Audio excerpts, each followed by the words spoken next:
विमान दुर्घटनेमध्ये राष्ट्रवादी काँग्रेस पक्षाचे सुनील तटकरे यांची भाचे सून प्रवास करत असल्याची माहिती समोर आली आहे। सुनील तटकरे यांच्या कुटुंबियांची भेट घेण्यासाठी पोहोचले तर अहमदाबादमध्ये एअर इंडियाच्या विमानाला भीषण अपघात झाला असून या अपघातग्रस्त विमानात काही मराठी लोक सुद्धा प्रवास करत होते। यामध्ये 3 प्रवासी आणि 4 क्रू मेंबर्सचा समावेश आहे। टेक ऑफ नंतर विमान कोसळल्याने ही मोठी दुर्घटना घडली आहे।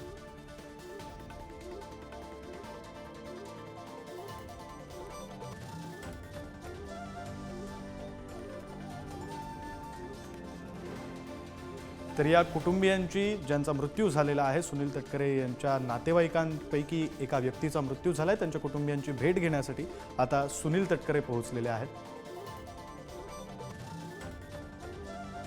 सुनील तटकरे गोरेगाव इथं भेट घेण्यासाठी पोहोचलेले आहेत। आपले प्रतिनिधी पद्मेश पवार आपल्यासोबत फोन लाईनवरून जोडले गेलेले आहेत। अधिकचा तपशील त्यांच्याकडून घेऊ। पद्मेश, नक्कीच विक्रांत, आपण जर पाहिलं तर जो अहमदाबाद येथे जे प्लेनचा हादसा झाला त्यानंतर आपण जर पाहिलं अनेक जे मृत्युमुखी पडले त्यामध्ये एक महाराष्ट्रीयन होती, ती महाडिक क्रू मेंबर होती। ते जे सुनील तटकरे यांची नातेवाईक आहेत आणि सुनील तटकरे आणि त्यांचे जे परिवार आहे तो आत्ताच गोरेगाव येथील ओबेरॉय ही जी बिल्डिंग आहे तिथे त्यांना भेट देण्यासाठी आले। याच्या आधी गृहराज्यमंत्री योगेश कदम देखील त्यांची भेट घेण्यासाठी आले होते। योगेश कदम देखील याच बिल्डिंग मध्ये राहतात आणि आत्ताच 2 मिनिटांपूर्वी सुनील तटकरे हे देखील आता त्यांची भेट घ्यायला आले आणि संपूर्ण जो तटकरे कुटुंबीय आहे ओबेरॉय बिल्डिंग येथे आलेल्याचं आपल्याला पाहायला मिळते आणि सांत्वनपर महाडिक कुटुंबाची सांत्वनपर भेट घेण्यासाठी आता तटकरे कुटुंबीय आलेले। ह्याच्या आधी आदिती तटकरे आणि अनिकेत तटकरे हे देखील आले होते आणि आता सुनील तटकरे आलेले।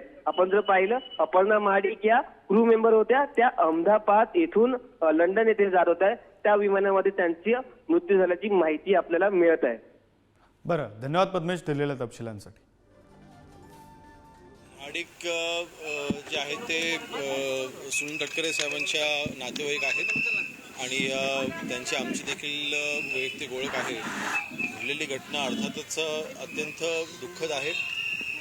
कारण नक्कीच नंतर समोर येतील, परंतु मला वाटतं भारतामध्ये गेली अनेक वर्ष विमान प्रवास हा सुरक्षितरित्या होत होता। कारण माहिती नाही, परंतु घटना ही नक्कीच अत्यंत दुःखद आहे। नाही, खरं तर महाडिक कुटुंबियाच्या बाबतीमध्ये मला कल्पना होती, पण दुसऱ्या कुटुंबाच्या बाबतीमध्ये मला अजून कल्पना नव्हती तशी। परंतु नक्कीच